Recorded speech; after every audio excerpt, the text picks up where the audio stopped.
എല്ലാവർക്കും നമസ്കാരം. അപ്പോൾ നമ്മൾ ചൈനീസ് സിവിലൈസേഷനെ കുറിച്ചാണ് പറഞ്ഞുകൊണ്ടിരുന്നിട്ടുണ്ടായിരുന്നത്. ചൈനീസ് സിവിലൈസേഷനിലെ ഓരോ വംശങ്ങളെക്കുറിച്ച് നമ്മൾ ഡിസ്കസ് ചെയ്തു. അപ്പോൾ ഷാങ് വംശത്തിനെ കുറിച്ചെല്ലാം കഴിഞ്ഞ ക്ലാസ്സിൽ നമ്മൾ ഡിസ്കസ് ചെയ്തിട്ടുണ്ടായിരുന്നു. അടുത്തത് ഷാങ് വംശത്തിന് ശേഷം ചൈനയിൽ ഭരിച്ചിട്ടുള്ള ചൗ വംശത്തിനെ കുറിച്ച്, ചൗ ഡൈനാസ്റ്റി, CHOU ചൗ ഡൈനാസ്റ്റിനെ കുറിച്ചാണ് നമുക്കിന്ന് ഡിസ്കസ് ചെയ്യാനുള്ളത്. അപ്പോൾ ഇങ്ങനൊരു വംശത്തിനെ കുറിച്ച് ഈ ഒരു വംശത്തിനെ കുറിച്ചുള്ള എവിഡൻസ് കിട്ടുന്നത് 1950കളിൽ നടന്നിട്ടുള്ള എക്സ്കവേഷനിലാണ്. ചൗ എന്ന് പറയുന്ന ഒരു വംശം ഷാങ് വംശത്തിന് ശേഷം ചൈനയിൽ ഭരിച്ചു എന്ന് തുടങ്ങിയ കാര്യങ്ങളെല്ലാം അറിയുന്നത്. ഇനി ഇവരെ കീഴിലുണ്ടായിരുന്ന ചൗ വംശത്തിന്റെ കീഴിലുണ്ടായിരുന്ന ഒരു പ്രധാന റൂളറാണ് ഷെങ് എന്ന് പറയുന്നത്, CHENG, ഷെങ് എന്ന് പറയുന്ന റൂളർ. അദ്ദേഹമാണ് ഈ ഒരു ചൗ വംശത്തിന് എക്സ്പാൻഷൻ നടത്തിയൊരു ചൈനയുടെ നോർത്ത് വെസ്റ്റ് ഭാഗങ്ങളിലേക്കൊക്കെ എക്സ്പാൻഡ് ചെയ്ത് കൊണ്ടുപോകുന്നത് ഇവരാണ്. ഒരു ചൗ വംശത്തിൻ്റെ ഒരു ഏരിയ എന്ന് പറയുന്നത് ഒരുപാട് വെസ്റ്റേൺ പാർട്സിലേക്കൊക്കെ എക്സ്പാൻഡ് ചെയ്തിട്ട് ബീജിംഗ് മുതൽക്ക് ലോവർ ആങ്സെ റിവർ വരെ അത്രയും വൈഡായിട്ട് കിടക്കുന്ന ഒരു ഏരിയ ആയിട്ടാണ് വന്നിട്ടുണ്ടായിരുന്നത്. ഈ ചൗ വംശത്തിനെ തന്നെ നമുക്ക് വെസ്റ്റേൺ പീരീഡ് വെസ്റ്റേൺ ഏരിയയുടെ ഒരു കാലഘട്ടം അല്ലെങ്കിൽ ഈസ്റ്റേൺ പീരീഡ് അങ്ങനെയൊക്കെ തരംതിരിക്കുന്നുണ്ട്. ചൗ വംശത്തിനെ വെസ്റ്റേൺ, ഈസ്റ്റേൺ തുടങ്ങിയവയായിട്ട് കണക്കാക്കുന്നുണ്ട്. അപ്പോൾ ചൗ വംശത്തിന്റെ ആദ്യത്തെ ഒരു ഘട്ടം എന്ന് പറയുന്നത് വെസ്റ്റേൺ പാർട്ടിലാണ് കൂടുതലായിട്ട് നിലനിന്നിട്ടുണ്ടായിരുന്നത്. അപ്പോൾ ഈ ചൗ വംശത്തിന്റെ ക്യാപിറ്റൽ എന്ന് പറയുന്നത് ഇന്നത്തെ ഷെൻസി എന്ന് പറയുന്ന ഒരു പ്രൊവിൻസിലാണ്, മോഡേൺ സിയാനിൽ. ഇന്നത്തെ സിയാൻ എന്ന് പറയുന്ന പ്രദേശത്താണ് അവരുടെ ക്യാപിറ്റൽ നിലനിന്നിട്ടുണ്ടായിരുന്നത്. അതിനെ ഷെൻസി പ്രൊവിൻസ് എന്നാണ് അറിയപ്പെട്ടിരുന്നത്. വെയ് എന്ന് പറഞ്ഞൊരു വെയ് വാലിയുടെ ഒരു ചേർന്ന ഭാഗങ്ങളിലായിട്ടാണ് ഈ ഷെൻസി പ്രൊവിൻസ് നിലനിന്നിട്ടുണ്ടായിരുന്നത്. ഇന്നത്തെ സെയിനിൽ അതായിരുന്നു അവരുടെ ഒരു പ്രധാന കൾച്ചറൽ സെന്റർ അല്ലെങ്കിൽ ക്യാപിറ്റൽ ആയിട്ട് വരുന്നത് ചൗ വംശത്തിന്റെ. അപ്പം നമുക്കറിയാം ഷാങ് വംശത്തിനെ അറ്റാക്ക് ചെയ്തിട്ട് കീഴ്പ്പെടുത്തിയിട്ടാണ് ഈ ചൗ വംശം രൂപപ്പെട്ടു വന്നത്. അപ്പോൾ ഈ ചൗ വംശത്തിലെ പ്രധാനപ്പെട്ട റൂളറായിരുന്നു ഷെങ് എന്ന് പറഞ്ഞു. എന്തുകൊണ്ടാണ് ചൗ വംശം ഇങ്ങനെ വരാൻ കാരണമായെന്ന് വെച്ചിട്ടുണ്ടെങ്കിൽ, ഷാങ് വംശം ഭരണത്തിലിരിക്കുന്ന സമയത്ത് തന്നെ ഷാങ് വംശത്തിനോടുള്ള എതിർപ്പ് കാരണം ഒരു വിഭാഗം ഡെവലപ്പ് ചെയ്ത് വരുന്നുണ്ടായിരുന്നു. അങ്ങനെ ഷാങ് വംശത്തിന്റെ എന്താ പറയുക, ഒരുപാട് അഴിമതിയും ഒരുപാട് ക്രൂരത നിറഞ്ഞൊരു ഭരണമായിരുന്നു ഷാങ് വംശത്തിന്റെ അവസാനങ്ങളിൽ ഉണ്ടായിരുന്നു. അപ്പോൾ ഈ ഒരു ക്രൂരത നിറഞ്ഞ പ്രവർത്തനങ്ങൾക്ക് അല്ലെങ്കിൽ അഴിമതി ഭരണത്തിന് എതിരെയായിട്ടാണ് ചൗ വംശം ഡെവലപ്പ് ചെയ്ത് വരുന്നത്. അങ്ങനെ ഷാങ് വംശത്തിലെ അവസാനത്തെ റൂളറിനെ ആക്രമിച്ച് ഇല്ലാതാക്കിയിട്ടാണ് ഈ ചൗ വംശം വരുന്നത്. അപ്പം നമ്മൾ പറഞ്ഞു ഷാങ് വംശത്തിലെ അവരുടെ ഒരു അഴിമതിയും കാര്യങ്ങളൊക്കെ ഉണ്ടായിരുന്നു പറയുന്നു. അപ്പോൾ ഷാങ് വംശത്തിൽ ഒരുപാട് കറപ്റ്റഡ് ആയിട്ടുള്ള ഒരു റൂളർ ആയിരുന്നു, ഒരു രാജാവായിരുന്നു ചൗ ഹസീൻ എന്ന് പറയുന്നത്. ചൗ സീൻ, CHOU HSI. അപ്പോൾ ഷാങ് വംശത്തിലെ ഒരു അവസാന റൂളറാണ് ചൗ അസീൻ എന്ന് പറയുന്നത്. അപ്പോൾ അദ്ദേഹത്തിനെ കീഴ്പ്പെടുത്തിയിട്ടാണ്, അദ്ദേഹത്തിന്റെ കറപ്റ്റഡ് ആയിട്ടുള്ള ഭരണം ഇല്ലാതാക്കിയിട്ടാണ് ചൗ വംശം അധികാരത്തിലേക്ക് വരുന്നത്. അപ്പോൾ അതാണ് ചൗ വംശത്തിന്റെ ഒരു തുടക്കം എന്ന് പറയുന്നത്. ഇനി ചൗ വംശത്തിന്റെ ഗവൺമെന്റ് പോളിസീസ് എങ്ങനെയാണ് ചൗ ഗവൺമെന്റ് പ്രവർത്തിച്ചിരുന്നത് വെച്ചിട്ടുണ്ടെങ്കിൽ, ചൗ വംശത്തിന് ഒരു വലിയ സ്റ്റാൻഡിങ് ആർമി ഉണ്ടായിരുന്നു. അവർ മിലിറ്ററി സെറ്റപ്പ് മുന്നോട്ട് കൊണ്ടുപോയിരുന്ന ഒരു വംശമായിരുന്നു ചൗ എന്ന് പറയുന്നത്. അപ്പോൾ ഈ ഒരു മിലിറ്ററി സെറ്റപ്പിനെ നിലനിർത്തിക്കൊണ്ടാണ്, ഒരു സ്റ്റാൻഡിങ് ആർമി, സ്ഥിരമായിട്ടുള്ള ഒരു ആർമീനെ നിലനിർത്തിക്കൊണ്ടാണ് അവർ ഭരിച്ചിരുന്നത്. അതുപോലെ തന്നെ ചൗ വംശത്തിൽ ഡയറക്റ്റ് റൂളായിരുന്നു. അതായത് രാജാവ്, ഒരു റൂളർ ഉണ്ടായിരിക്കും, മെയിൻ റൂളർ ഉണ്ടായിരിക്കുമല്ലോ. ഈ രാജാവ് ആ ക്യാപിറ്റൽ സിറ്റിയുടെ ചുറ്റുള്ള പ്രദേശങ്ങളിൽ ഡയറക്റ്റ് റൂളാണ് നടത്തിയിട്ടുള്ളത്. അപ്പോൾ ക്യാപിറ്റൽ സിറ്റിയുമായി ബന്ധപ്പെട്ട് ക്യാപിറ്റൽ സിറ്റിയുടെ ചുറ്റുഭാഗത്തും രാജാവ് നേരിട്ടിട്ടുള്ള ഭരണമാണ് നടത്തിയിട്ടുള്ളത്. പിന്നെ മറ്റ് പ്രവിശ്യകളിലൊക്കെ ഗവർണേഴ്സിനെ അപ്പോയിന്റ് ചെയ്തിട്ടാണ് ഭരണം നടത്തിയിരുന്നത്. അപ്പോൾ ക്യാപിറ്റൽ സിറ്റി നിലനിൽക്കുന്ന ഒരു പ്രദേശമുണ്ട്, അതിന് താഴെ ഒരുപാട് ഡിസ്ട്രിക്റ്റുകളൊക്കെ വരുന്നുണ്ട്. അപ്പം ആ രീതിയിലുള്ള ഭരണം, അതായത് ക്യാപിറ്റൽ ഭാഗങ്ങളിൽ ഡയറക്റ്റ് റൂളും മറ്റ് ഭാഗങ്ങളിൽ പ്രൊവിൻസസിലൊക്കെ ഗവർണേഴ്സിനെ അപ്പോയിന്റ് ചെയ്തുകൊണ്ടുള്ള ഒരു ഭരണമാണ് അവർ കൊണ്ടുപോയിട്ടുണ്ടായിരുന്നത്. പിന്നീട് ഇതിന്റെ കീഴിലുള്ള പല ഒഫീഷ്യൽസും ഒരു ഹെറിഡിറ്ററി, പരമ്പരാഗതമായിട്ട് വരുന്ന ഭരണമായിട്ട് മാറിയിട്ടുണ്ടായിരുന്നു. ഒരുപാട് ഓഫീസേഴ്സ് ഉണ്ടാവുമല്ലോ, ഈ ഓഫീസേഴ്സ് പിന്നീട് ഒരു പരമ്പരാഗതമായിട്ടുള്ള രീതിയിലേക്ക് മാറി. അപ്പോൾ അതാണ് അവിടുത്തെ ഒരു ഗവൺമെന്റ് സെറ്റപ്പ് എന്ന് പറയുന്നത്.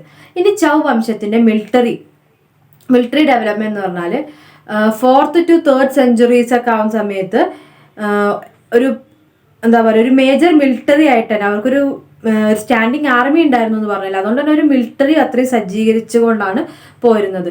ഇവർക്ക് കുതിരകളെ ഉപയോഗിച്ചിട്ടുള്ള എന്താ പറയുക, കുതിരകളെ ഈ എന്താ പറയുക ഇതിനു വേണ്ടി ഉപയോഗിക്കും, മിലിറ്ററിക്ക് വേണ്ടിയിട്ട്, മിലിറ്ററി പരിശീലനങ്ങൾക്ക് വേണ്ടിയിട്ട് അല്ലെങ്കിൽ യുദ്ധങ്ങൾക്കൊക്കെ വേണ്ടിയിട്ട് കുതിരകൾ ഉപയോഗിക്കുന്നുണ്ട്. അപ്പോൾ ചാരിയറ്റ്സ്,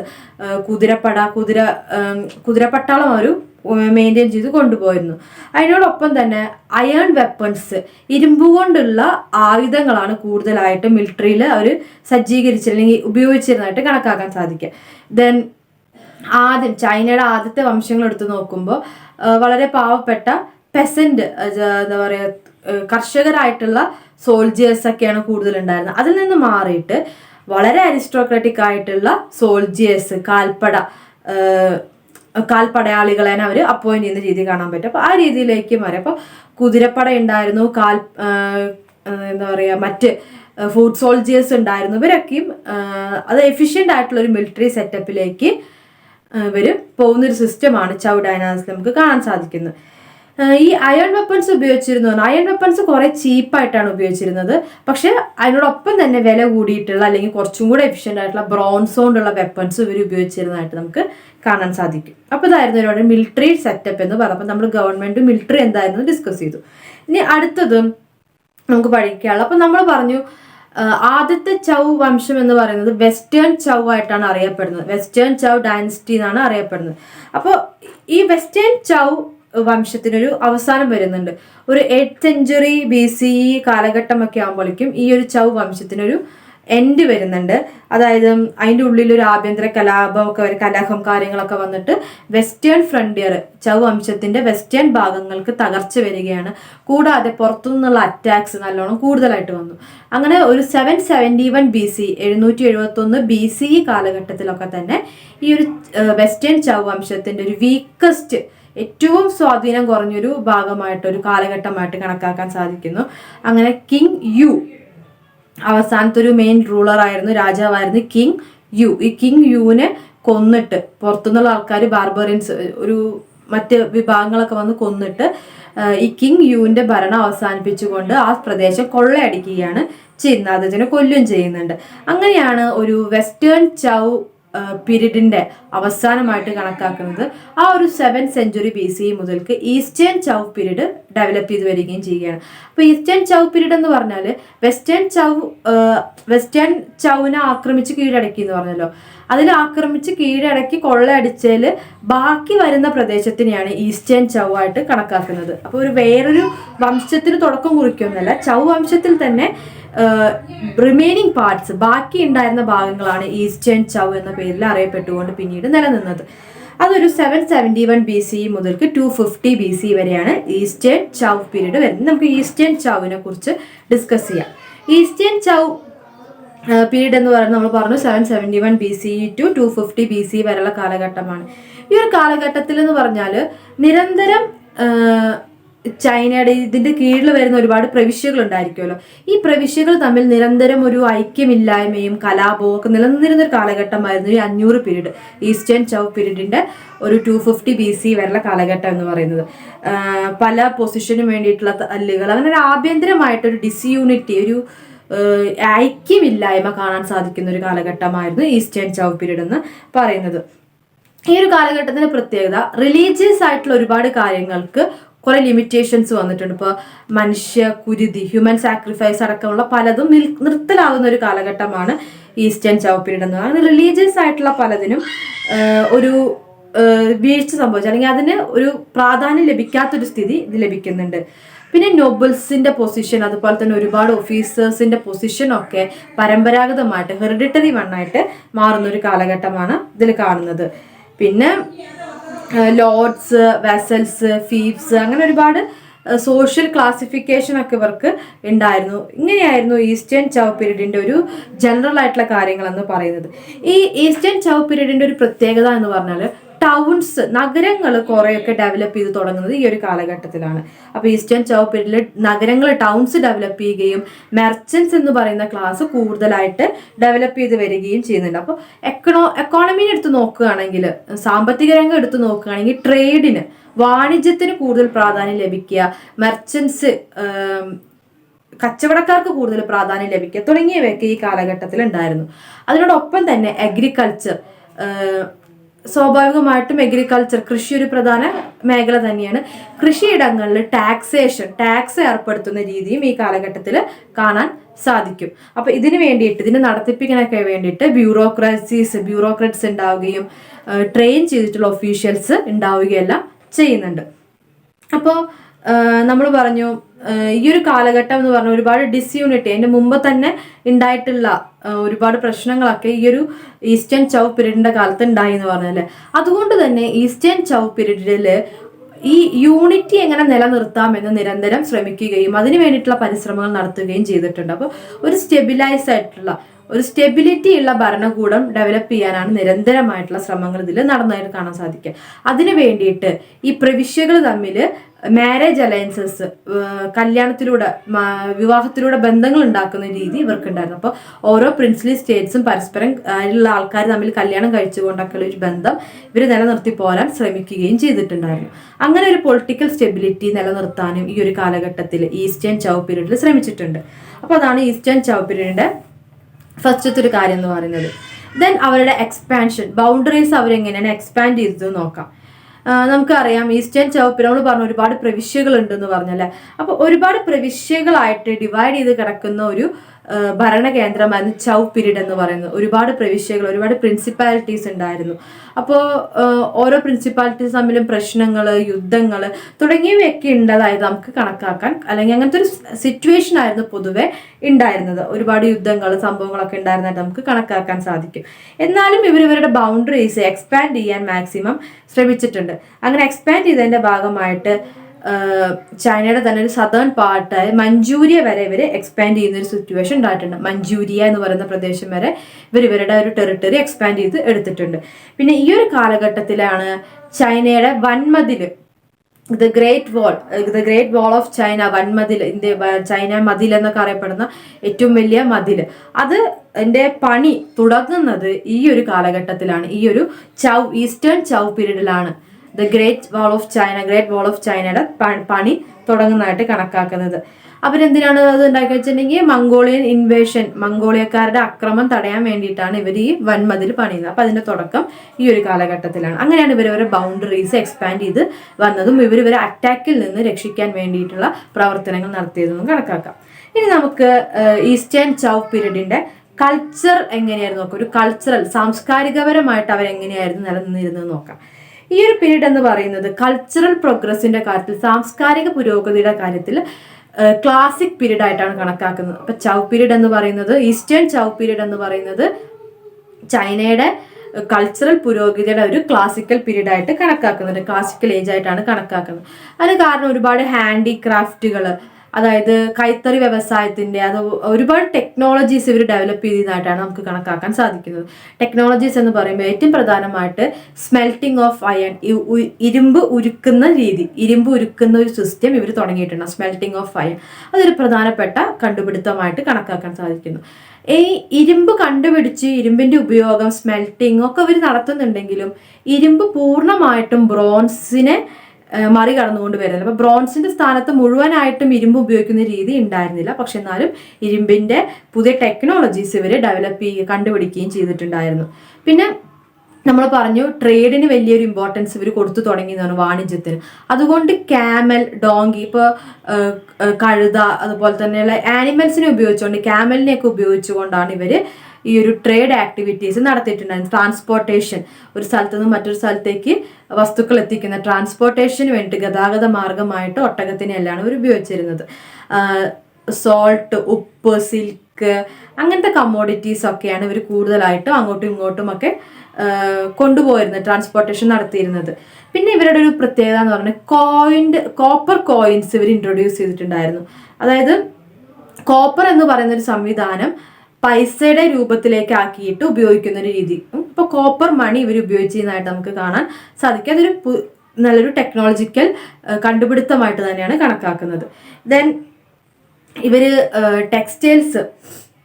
ചൈനീസ് ടെക്സ്റ്റൈൽസ് ഒരുപാട് എക്സ്പോർട്ട് ചെയ്യുന്ന രീതി ഉണ്ടായിരുന്നു. പ്രത്യേകിച്ചും സിൽക്കും മറ്റ് നാച്ചുറൽ ആയിട്ടുള്ള പ്രകൃതിദത്തമായിട്ടുള്ള ഉൽപ്പന്നങ്ങളെല്ലാം ഇവർ അങ്ങോട്ടും ഇങ്ങോട്ടൊക്കെ എക്സ്ചേഞ്ച് ചെയ്യുന്ന സ്ഥിതിയുണ്ട്. അപ്പോൾ സിൽക്കിന്റെ ഒരു ട്രേഡ് ആ കാലഘട്ടത്തിൽ ചൈനയിൽ പ്രധാനമായിട്ടും ഉണ്ടായിരുന്നു.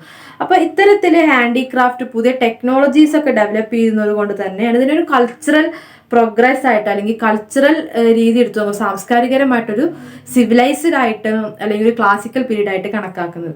ഇനി നമുക്ക് ഈ ഒരു കാലഘട്ടത്തിൽ ഫാമിംഗ് കൃഷി ഒരു പ്രധാനമായിരുന്നു എന്ന് പറഞ്ഞു.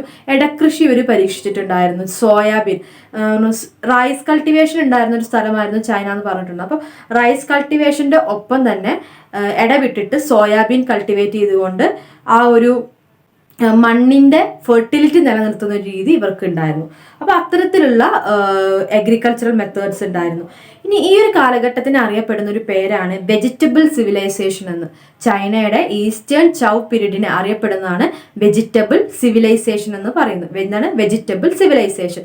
എന്താണ് വെജിറ്റബിൾ സിവിലൈസേഷൻ എന്ന് പറയാൻ കാരണം എന്ന് വെച്ചിട്ടുണ്ടെങ്കിൽ ക്രോപ്പ് റൊട്ടേഷൻ എന്ന് പറയുന്ന ഒരു കൾട്ടിവേഷൻ രീതി ഇവർ ഉപയോഗിച്ചിരുന്നു. നമ്മൾ നേരത്തെ പറഞ്ഞല്ലേ, കുറച്ച് നേരത്തെ പറഞ്ഞു നമ്മൾ കൃഷിക്ക് വേണ്ടിയിട്ട് റൈസ് കൾട്ടിവേഷൻ ഉണ്ടായിരുന്നു ഇവർക്ക് എന്ന് പറഞ്ഞു. റൈസ് കൾട്ടിവേഷൻ ഇല്ലാത്ത സമയത്ത് സോയാബീൻ ഇവർ കൃഷി ചെയ്യുന്നു പറഞ്ഞു അല്ലേ. എന്താണ് അതിനാണ് ആ ഒരു സിസ്റ്റം നിലനിൽക്കുമ്പോൾ സോയിലിന്റെ ഫെർട്ടിലിറ്റി നശിക്കാതെ വീണ്ടെടുക്കാൻ സാധിക്കുന്നുള്ള. നമ്മുടെ നാട്ടിലൊക്കെയും ഇടകൃഷികൾ നടത്തും അല്ലെ. അതെന്ന് വെച്ചിട്ടുണ്ടെങ്കിൽ സോയിലിന്റെ ഫെർട്ടിലിറ്റി എപ്പോഴും നിലനിർത്താൻ വേണ്ടിയിട്ടാണ്. അപ്പോൾ തുടർച്ചയായിട്ട് അരി തന്നെ റൈസ് തന്നെ കൾട്ടിവേറ്റ് ചെയ്തുകൊണ്ടേ ഇരുന്ന് കഴിഞ്ഞിട്ടുണ്ടെങ്കിൽ കാലക്രമേണ ആ സോയിലിന്റെ ആ മണ്ണിന്റെ ഫെർട്ടിലിറ്റി എല്ലാം നഷ്ടപ്പെടും, അതിന്റെ ഗുണങ്ങളെല്ലാം നഷ്ടപ്പെടും. അപ്പോൾ ഇടകൃഷികൾ നടത്തും. അപ്പോൾ റൈസിന്റെ ഒരു പീരീഡ് ഉണ്ടായിരിക്കും റൈസ് കൾട്ടിവേഷന്. അത് കഴിഞ്ഞിട്ടുണ്ടെങ്കിൽ സോയാബീനോ മറ്റു ക്രോപ്സോ ഒക്കെ അവർ കൾട്ടിവേറ്റ് ചെയ്തിട്ട് നഷ്ടപ്പെട്ടു പോയിട്ടുള്ള ധാതുക്കൾ അവർ നിലനിർത്തുക മണ്ണിൽ. അങ്ങനെ ഉള്ള കൾട്ടിവേഷൻ രീതി ഇവർ തുടങ്ങിയിട്ടുണ്ടായിരുന്നു. അപ്പോൾ അതൊരു വലിയൊരു അന്നത്തെ ഒരു ടെക്നോളജിക്കൽ ആയിട്ടുള്ള വലിയൊരു കണ്ടുപിടുത്തം തന്നെയായിട്ടാണ് കണക്കാക്കുന്നത്. അതുപോലെ തന്നെ നമ്മൾ പറഞ്ഞു ഇതന്നെ സോയിൽ ഫെർട്ടിലിറ്റി നഷ്ടപ്പെടാതിരിക്കാൻ ഈ ക്രോപ്പ് റൊട്ടേഷൻ എന്ന് പറയുന്ന സിസ്റ്റം ഇടകൃഷികൾ നടത്തിക്കൊണ്ട് അവർ സോയിലിന്റെ ഫെർട്ടിലിറ്റി നിലനിർത്തിയിരുന്നു. പിന്നെ അതുപോലെ തന്നെ ഒരു ചെരിഞ്ഞ പ്രദേശമാണ്, മൗണ്ടെയിൻസും ഹിൽസും ഒക്കെ ഉള്ള പ്രദേശമാണ്, കുന്നും ചെരുവൊക്കെ ഉള്ള പ്രദേശം ആയതുകൊണ്ട് തന്നെ മണ്ണിടിച്ചിലിന് മണ്ണൊലിപ്പിനുള്ള സോയിൽ ഇറോഷനുള്ള സാധ്യത വളരെ കൂടുതലാണ്. അതില്ലാതിരിക്കാൻ വേണ്ടിയിട്ട് അവിടെ പ്രത്യേക തരം ക്രോപ്സ് കൾട്ടിവേറ്റ് ചെയ്തുകൊണ്ട് മണ്ണിന്റെ മണ്ണൊലിപ്പ് ഇല്ലാതിരിക്കാൻ, മണ്ണ് നഷ്ടപ്പെട്ടു പോവാതെ ഒരു സോയിൽ ഇറോഷൻ ഉണ്ടാവാതെ സോയിലിനെ സംരക്ഷിച്ചു പോകുന്ന ഒരു രീതിയും ഇവർക്ക് ഉണ്ടായിരുന്നു. അപ്പൊ അത്തരത്തിലൊരു കൾട്ടിവേഷൻ രീതി ഉള്ളത് കൊണ്ട് ഇവരെ വെജിറ്റബിൾ സിവിലൈസേഷൻ എന്നൊരു പേരിൽ ഈ ചൈനീസ് ഈസ്റ്റേൺ ചൗ പീരീഡ് അറിയപ്പെടുന്നുണ്ട്. ഇതാണ് വെജിറ്റബിൾ സിവിലൈസേഷൻ. അപ്പോൾ ഇതായിരുന്നു അവിടുത്തെ ഫാമിങ്, നമ്മുടെ ട്രേഡ്, എക്കണോമിക് സിസ്റ്റം എന്ന് പറയുന്നത് ഇങ്ങനെയാണ് പോകുന്നത്. ഇനി അടുത്ത് നമുക്ക് ക്ലാസ് ഡിവിഷൻസ് നോക്കാം. അവിടുത്തെ ക്ലാസ് ഡിവിഷൻസ് ചൗ പീരീഡിൽ ഈ ഒരു സൊസൈറ്റി എന്ന് പറഞ്ഞാൽ കുറച്ചുകൂടെ അരിസ്റ്റോക്രാറ്റിക് ഇൻ നാച്ചർ ആയിരുന്നു. നമ്മൾ പറഞ്ഞു ബ്യൂറോക്രസീസ് ഒക്കെ വന്നു, മിലിറ്ററി ഡിപ്പാർട്ട്മെന്റ് വന്നു. അപ്പോൾ അതൊക്കെ കുറച്ചും കൂടെ ഒരു അരിസ്റ്റോക്രാറ്റിക് ഇൻ നാച്ചർ ആയിരുന്നു അവിടുത്തെ ക്ലാസ് എന്ന് പറയുന്നത്. ആ സമയത്ത് 2 വിഭാഗങ്ങളെ ചൈനയിലുള്ളൂ, 2 ക്ലാസ്സസേ ഉള്ളൂ.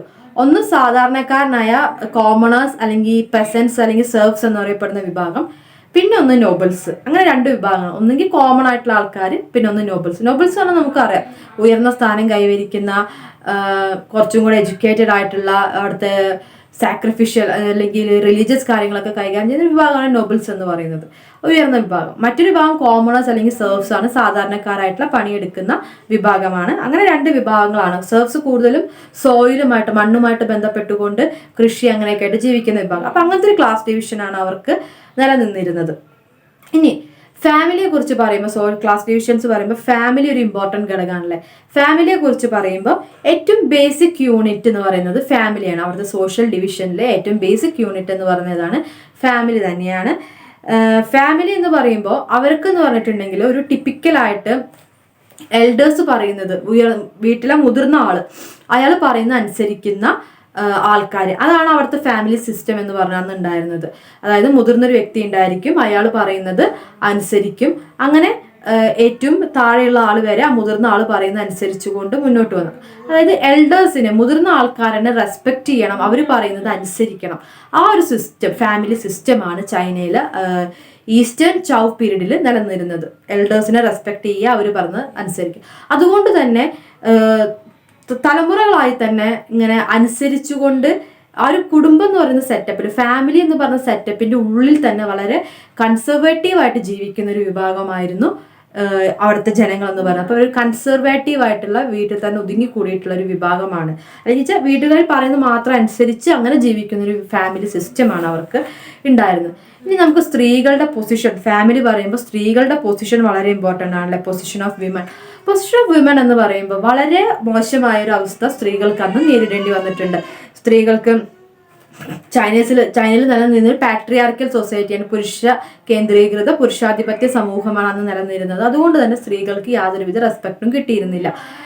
ഡിവോഴ്സ് എന്നൊക്കെ പറയുന്നത് വളരെ അപൂർവമായി മാത്രം കൂടുതലും സ്ത്രീകൾ അങ്ങനെ അനുസരിച്ച് പോകും, വളരെ താഴ്മയോട് കൂടെ അനുസരിച്ച് പോകുന്നൊരു സിസ്റ്റമാണ് ഉണ്ടായിരുന്നത്. അഥവാ ഡിവോഴ്സിന് മുൻകൈ എടുക്കുകയാണെങ്കിൽ തന്നെ ആണുങ്ങളാണ് അത് ചെയ്യുക. പുരുഷന്മാരാണ് ഡിവോഴ്സിന് കൊടുക്കുക. പുരുഷന്മാർക്ക് മാത്രമേ ഡിവോഴ്സിന് അപ്ലൈ ചെയ്യാനുള്ള അതിനുള്ള അവകാശം ഉണ്ടായിരുന്നുള്ളൂ.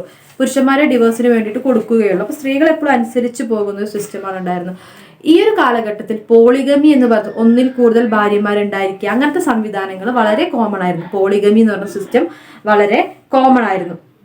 അപ്പോൾ ചൈനീസ് നമ്മൾ ഫാമിലിയെ കുറിച്ച് പറഞ്ഞല്ലേ, വളരെ കൺസർവേറ്റീവായിട്ട് എൽഡേഴ്സ് പറയുന്ന അനുസരിക്കുന്നത്. അപ്പോൾ ആ ഒരു വ്യവസ്ഥിതി തന്നെയാണ് സ്ത്രീകളുടെ കാര്യത്തിലും ഉണ്ടായിരുന്നത്.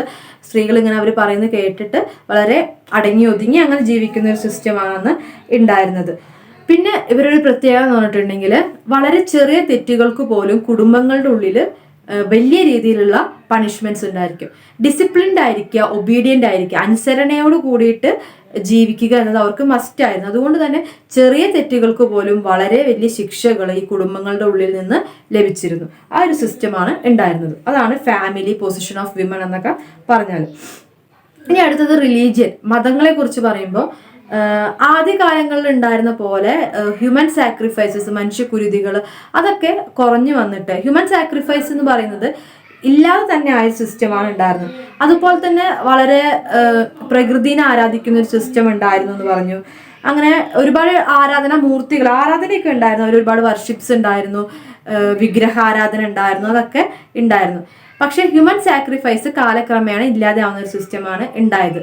പിന്നെ ഹ്യൂമൻ സാക്രിഫൈസിന് പകരം മൃഗങ്ങള്, അതുപോലെ തന്നെ കള്ള് തുടങ്ങിയവയൊക്കെ പിതൃക്കൾക്ക് എന്ന് വെച്ചിട്ടുണ്ടെങ്കിൽ ഒരു ഫയർ അൽത്താറിന്റെ മുന്നിൽ, ഒരു ദീപത്തിന്റെ മുന്നിൽ അങ്ങനെ കൊടുക്കുന്ന രീതി, അതാണ് അവർക്ക് ഉണ്ടായിരുന്നത്.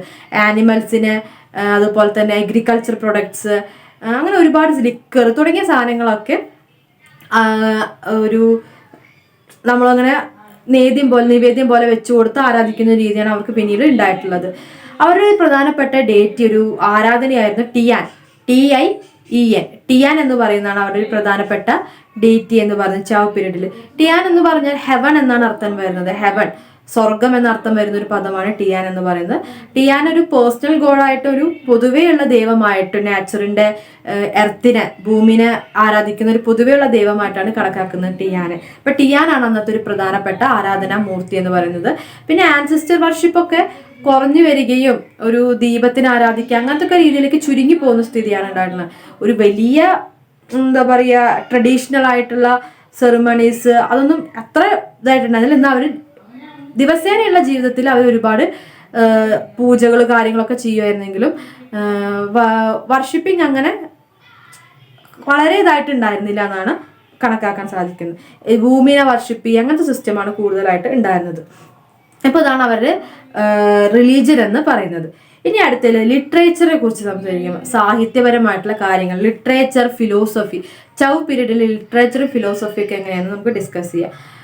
പല ടെക്സ്റ്റുകളും ആ കാലഘട്ടത്തിലായിട്ടുള്ള പല ബുക്സും കണ്ടെത്തിയിട്ടുണ്ട്. അപ്പോൾ ലിറ്ററേച്ചർ ആൻഡ് ഫിലോസഫിക്ക് അവർ പ്രാധാന്യം കൊടുത്തിരുന്നു എന്ന് വേണം മനസ്സിലാക്കാൻ. നമ്മൾ ആദ്യം പറഞ്ഞിട്ടുണ്ടായിരുന്നു ഒറാക്കിൾ ബോൺസിനെ കുറിച്ചൊക്കെ പറയുന്നത്. അതിൽ നിന്ന് അവരുടെ കുറെ എഴുത്തുകളെല്ലാം കണ്ടെത്തിയതിനെ കുറിച്ച് പറഞ്ഞിട്ടുണ്ടായിരുന്നു. ഈ ഒറാക്കിൾ ബോൺസ് ഒക്കെ ആ ഒരു സിസ്റ്റം ഒക്കെ പിന്നീട് കുറഞ്ഞു. ഈ ഒരു കാലഘട്ടത്തിൽ അധികം കണ്ടിട്ടില്ല. ഇവർ കൂടുതലും ബ്രഷും പെയിന്റും ഉപയോഗിച്ചുകൊണ്ട് തുണികളില്, സിൽക്കില്, വുഡില്, മരങ്ങളില് അങ്ങനെ പിന്നെ ബ്രോൺസ് വെസൽസ് ഇതിലൊക്കെ എഴുതുന്ന രീതിയാണ് കണ്ടിട്ടുള്ളത്. അപ്പം ഷാങ് പീരീഡിൽ ഉണ്ടായിരുന്ന, ഷാങ് വംശത്തിൽ ഉണ്ടായിരുന്ന ഒരു എഴുത്ത് സിസ്റ്റം ഇവർ കണ്ടിന്യൂ ചെയ്ത് പോരുന്നത് ഈ ഒരു കാലഘട്ടത്തിലും കാണാൻ സാധിക്കും. കുറച്ചും കൂടെ ഡെവലപ്പ് ചെയ്തു എന്നേ ഉള്ളൂ. മരങ്ങളിൽ എഴുതാൻ തുടങ്ങി, ബ്രോൺസിന്റെ ഒബ്ജക്ട്സിൽ എഴുതാൻ തുടങ്ങി, സിൽക്കിന്റെ മീതെ മറ്റു ക്ലോത്തിന്റെ മീതൊക്കെ എഴുതാൻ തുടങ്ങി. അതിന് വേണ്ടിയിട്ട് പെയിന്റും ബ്രഷും ഇവർ ഉപയോഗിച്ചിരുന്നതായിട്ട് കണക്കാക്കാൻ സാധിക്കുന്നുണ്ട്. ഇനി ഈ എഴുതുന്ന സാധനങ്ങളൊക്കെ ബുക്ക് പോലെ ബാമ്പു മുള ഉപയോഗിച്ചുകൊണ്ട് കോർത്തുകൊണ്ട് ബുക്ക് പോലെ ഉപയോഗിക്കുന്ന രീതി ഇവർക്കുണ്ടായിരുന്നു. അപ്പോൾ എഴുതുന്ന സാധനങ്ങളൊക്കെ അവർ സംരക്ഷിച്ച് ബുക്ക് പോലെ സംരക്ഷിക്കുന്ന രീതി ഇവർക്കുണ്ടായിരുന്നു. അതിന് വേണ്ടിയിട്ട് ബാമ്പു ആണ് ഉപയോഗിക്കുക, മുളയുടെ ഇതൊക്കെയാണ് അവർ ഉപയോഗിച്ചിട്ടുണ്ടായിരുന്നത്, ഇതൊക്കെ സംരക്ഷിച്ച് വെക്കാൻ വേണ്ടിയിട്ട്. ഇനി 600 BC-യിലേതാണ് കരുതപ്പെടുന്നത്, 600 BC-യിൽ രചിച്ചാണെന്ന് കരുതപ്പെടുന്ന വളരെ ഏൻഷ്യൻ്റ് ആയിട്ടുള്ള ഒരു വർക്കാണ് ബുക്ക് ഓഫ് ചേഞ്ചസ് എന്ന് പറയുന്നത്. ബുക്ക് ഓഫ് ചേഞ്ചസ് ഇതൊക്കെ ട്രാൻസ്ലേറ്റർ ആണ് നമ്മൾ പറയുന്ന വേർഷൻ. അതിൻ്റെ ഒറിജിനൽ ആ ബുക്കിൻ്റെ പേരല്ല നമ്മൾ പറയുന്നത്, നമുക്ക് ട്രാൻസ്ലേറ്റ് ചെയ്ത് തന്ന വേർഷനാണ്. ബുക്ക് ഓഫ് ചേഞ്ചസ് എന്ന് പറയുന്നത് 600 BC-യിലാണ് കരുതപ്പെടുന്നത്. ഇതാണ് ഒരു പ്രധാനപ്പെട്ട പഴയ വർക്കായിട്ട്, ഒരു ഏർലിയർ വർക്കായിട്ട് കണക്കാക്കുന്നത്. ഇനി മറ്റൊരു ഡോക്യുമെൻ്റ് ആണ് ക്ലാസിക് എന്ന് പറയുന്നത്. അവിടെ മറ്റൊരു വർക്കാണ്, ഡോക്യുമെന്റ് ആണ് ക്ലാസിക് എന്ന് പറയുന്നത്. ഈ ക്ലാസിക് എന്ന് പറയുന്നത് ഒരു സെമി ഹിസ്റ്റോറിക്കൽ വർക്ക്, മുഴുവനായിട്ടും ഹിസ്റ്റോറിക്കലാണ്, ചരിത്രപരമായിട്ടുള്ള വർക്കാണ് എന്നല്ല പറയുന്നത്, എന്നാലും പകുതിയൊക്കെ ഒരു ചരിത്രപരമായിട്ട് അല്ലെങ്കിൽ ചരിത്രത്തിനോട് നീതി പുലർത്തുന്ന ചെറിയൊരു വർക്കാണ് ക്ലാസിക് എന്ന് പറയുന്നത്.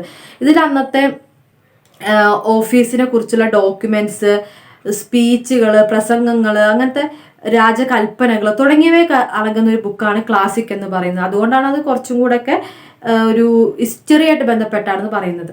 നെക്സ്റ്റ് ഒരു വർക്ക്, അടുത്തൊരു വർക്കാണ് ദ ബുക്ക് ഓഫ് എറ്റിക്യൂറ്റ് എന്ന് പറയുന്നത്. എന്താണ് ദ ബുക്ക് ഓഫ് എറ്റിക്യൂറ്റ്? ഈ ബുക്ക് എന്ന് പറയുന്നത് അന്നത്തെ ആചാരങ്ങള്, ഒരുപാട് സാധാരണയുള്ള കാഴ്ചപ്പാടുകൾ, ഇതിനെ കുറിച്ചൊക്കെ പറയുന്ന ഒരു ബുക്കാണ്. അതുപോലെ മുതിർന്ന ആൾക്കാരുടെ, ആയിട്ടുള്ള ആൾക്കാരുടെ ഉത്തരവാദിത്തങ്ങൾ എന്തൊക്കെയാണ്, ഇങ്ങനത്തെ കാര്യങ്ങളൊക്കെ പറയുന്നതാണ് ദ ബുക്ക് ഓഫ് എറ്റിക്യൂറ്റ് എന്ന് പറയുന്നത്. നെക്സ്റ്റ് ഒരു വർക്കാണ് ബുക്ക് ഓഫ് പോയട്രി.